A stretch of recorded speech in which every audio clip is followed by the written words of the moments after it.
Bonjour à tous, et bienvenue sur un nouvel épisode de Creepy Facts. Oui, ce format a enfin un nom. En vagabondant sur Reddit. Si vous ne connaissez pas, Reddit est un site web communautaire, divisé en plusieurs catégories appelées les subreddits, où les gens peuvent poster des sujets sur lesquels on peut répondre ou voter. Les sujets avec le plus de votes positifs sont les plus mis en avant. Donc, en vagabondant sur Reddit, je suis tombée sur un sujet très intéressant, traitant de la vie antérieure. L'auteur demandait aux redditeurs, on va appeler les utilisateurs comme ça, de demander aux enfants en bas âge de leur entourage où ils étaient avant qu'ils soient nés. Et certaines des réponses qu'il a reçues sont plutôt perturbantes. Dans cette vidéo, je vais vous lire les témoignages les plus frappants qui ont été partagés, qui laissent vraiment penser que les enfants pourraient, en effet, se souvenir de bribes de leur vie d'avant, sachant que ce sujet a été posté dans le subreddit paranormal, où les règles stipulent clairement que la fiction est interdite et que tous les témoignages doivent être véridiques. Les gens peuvent mentir, bien sûr, mais je vais partir du principe que ces témoignages sont vrais, pour ne garder que le côté fascinant de ces réponses. Si ça vous intrigue, c'est parti!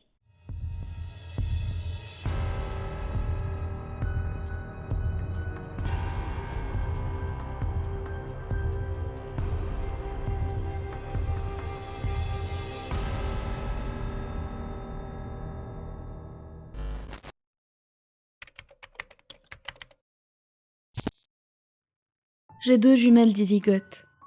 L'une d'elles marchait sur ses orteils depuis qu'elle avait appris à marcher, et ce, jusqu'à l'âge de 5 ans. Je sais que c'est un trait commun de l'autisme, mais elle n'est définitivement pas autiste. Quand je dis qu'elle marchait sur ses orteils, je ne veux pas dire par là qu'elle marchait sur la pointe des pieds, même si elle le fait aussi parfois. Ce que je veux dire, c'est qu'elle marchait sur ses orteils presque repliés, comme une danseuse dans ses pointes. Nous l'avons emmenée chez le médecin à ce sujet plusieurs fois. Mais comme elle était capable de marcher normalement, les pieds à plat, et que ses tendons étaient de longueur normale, le médecin était convaincu que ce n'était pas grave, et que ça lui passerait avec l'âge. Un jour, alors qu'elle venait d'avoir 4 ans, j'étais sur mon vélo d'appartement, et elle sur mon lit, en train de faire des bonds étrangement gracieux, atterrissant sur ses orteils en pointe. Je lui ai dit « Eh bien, n'es-tu pas une belle danseuse ?» Elle a souri en continuant ses bonds, avant de me lancer soudainement. Quand j'étais avec mon ancienne maman, pas toi, celle d'avant, qui était méchante, je dansais comme ça devant plein de personnes. Puis un jour, je me suis cassé la jambe, et je n'ai plus jamais dansé devant des gens.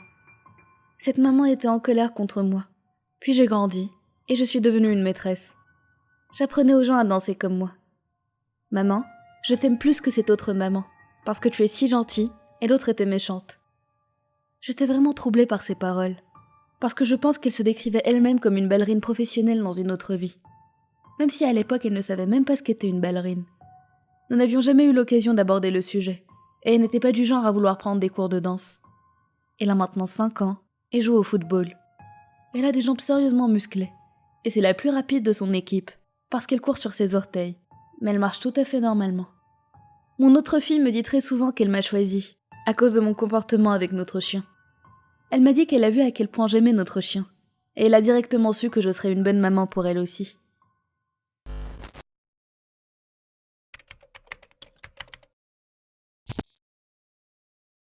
Quand ma fille aînée avait 2 ou 3 ans, nous avons eu une série de conversations très étranges avec elle.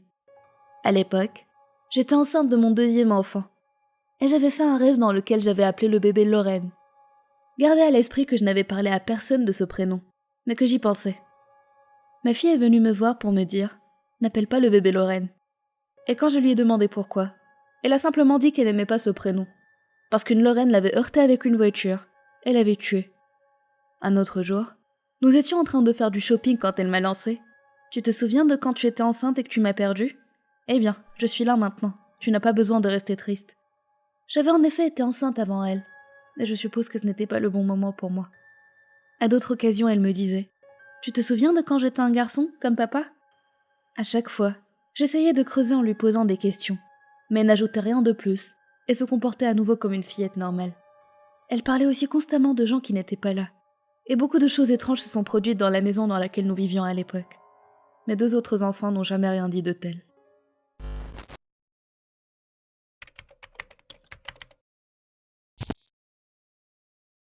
Je n'ai pas d'enfant à moi.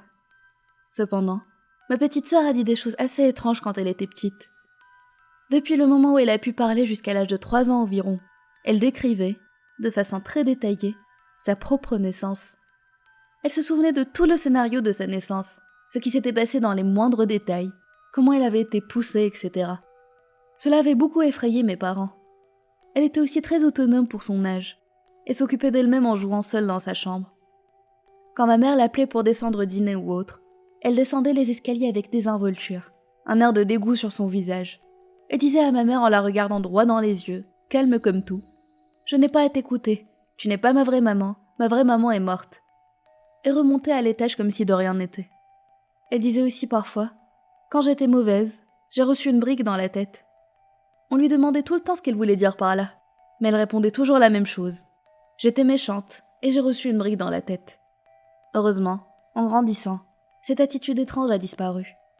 Elle a aujourd'hui 27 ans, est devenue médecin, et ne garde aucun souvenir de tout cela.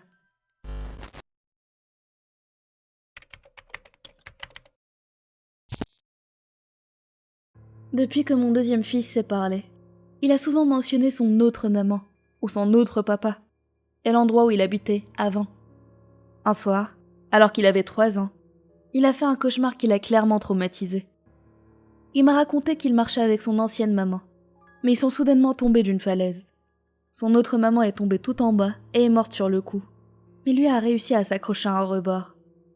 Il a dit que son autre papa avait essayé de le sauver, mais il est aussi tombé, et s'est noyé dans l'eau en contrebas. Après avoir un peu insisté, il m'a donné d'autres détails, comme le fait que sa maman avait des cheveux blonds, alors que je suis brune. Il se souvenait que le jour où il était tombé avec sa maman, il portait un épais manteau noir. Il m'a aussi dit qu'il n'y avait pas de voiture, que des chevaux, et qu'il vivait dans un endroit avec plein de collines verdoyantes. Nous habitons dans une campagne très plate. Je sais faire la différence entre sa façon de parler quand il invente quelque chose, et sa façon de parler quand il me rapporte des faits sur quelque chose qu'il a vraiment vécu. Il était tellement sérieux et assuré dans les détails qu'il m'a donnés, que je suis vraiment encline à le croire. J'ai arrêté de poser des questions à ce sujet, et lui-même n'en a pas parlé depuis un moment, mais je pense vraiment que c'était un souvenir d'une vie passée.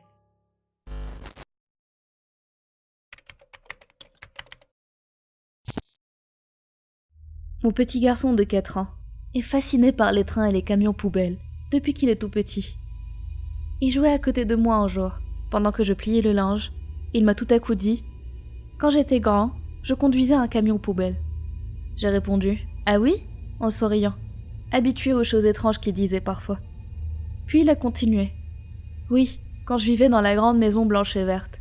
Un jour, j'ai regardé à l'intérieur du camion, là où vont les ordures, et j'ai vu un jouet, un train. J'ai essayé de le prendre pour mes enfants, mais je suis tombée à l'intérieur et j'ai été écrabouillée par la machine. Les enfants disent parfois des choses étranges et improbables, mais parfois, comme le jour où il m'a raconté ça, ils disent quelque chose qui ne peut être qu'un souvenir, car à leur âge, leur imagination ne leur permettrait pas d'inventer des choses pareilles.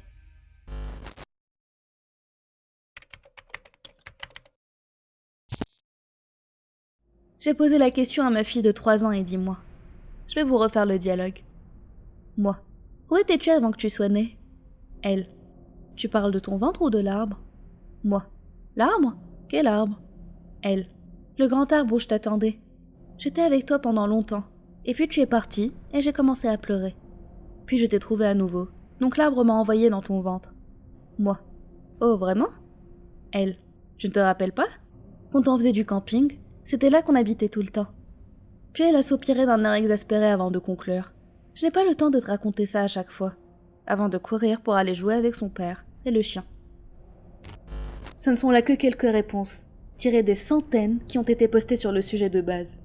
Si vous comprenez l'anglais et que vous avez envie d'en découvrir plus, n'hésitez pas à lire le sujet en entier, c'est vraiment fascinant.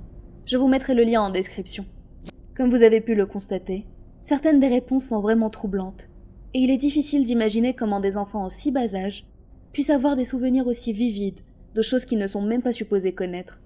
Le docteur Jim Tucker, un pédopsychiatre, a justement mené des recherches sur le sujet, sur les traces du défunt professeur Ian Stevenson, connu pour ses travaux sur la réincarnation.